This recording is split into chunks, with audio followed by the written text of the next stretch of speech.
Insurers in this region face a number of risks this year that could lead to capital raising or consolidation. That's according to S&P Global Ratings in their latest study. What will this mean for potential growth in the short to medium term?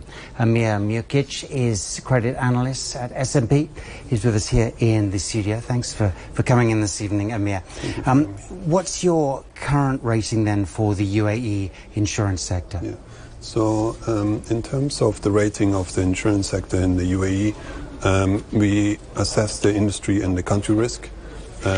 We would assign our ratings based on different factors, for example, profitability, for example, growth, regulations, how developed they are. All in all, we come up with an intermediate risk score for the UAE, which by itself probably doesn't tell you much.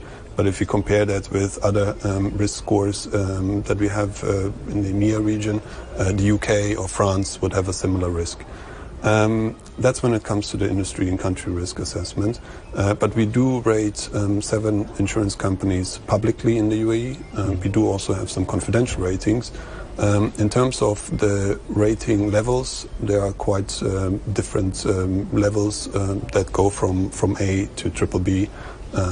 So there's no single rating for the insurance companies. It's more of a range. So what about the targets for the regional insurance sector? Are they currently being met, do you think? So each insurance company obviously sets its own target.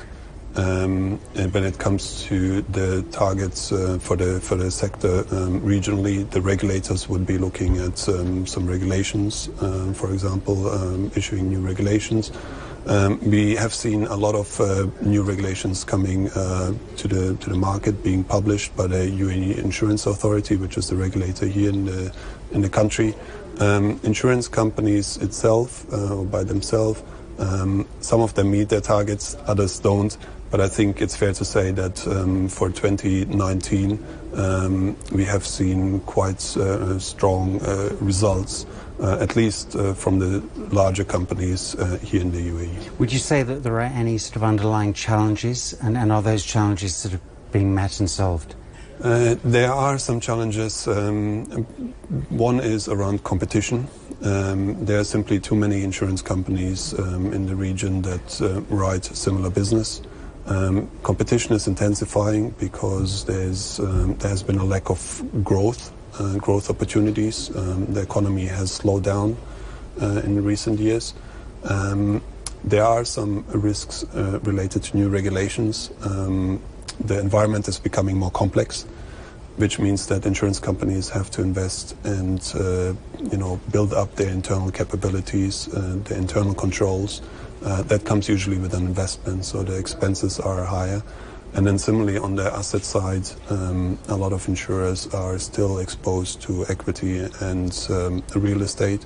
2019 was a good year in terms of equity markets, but this year we could see some more volatility because of the geopolitical risks that are increasing, because of global trade disputes, as well as the recent pandemic outbreak of the coronavirus. Just briefly, could you in a short sentence give us the key factors we should be looking out for this year in insurance? I think for the UAE, growth will be relatively modest despite the expo, simply because there's a lot of competition and there's a lack of new mandatory covers that is going to be introduced. Profitability is still going to be strong compared with other markets, but we may see some decline simply because the results in previous years were relatively strong. All right, we've run out of time, but Emir Muhkic, appreciate you coming in. Thanks a lot. Thank you for having me.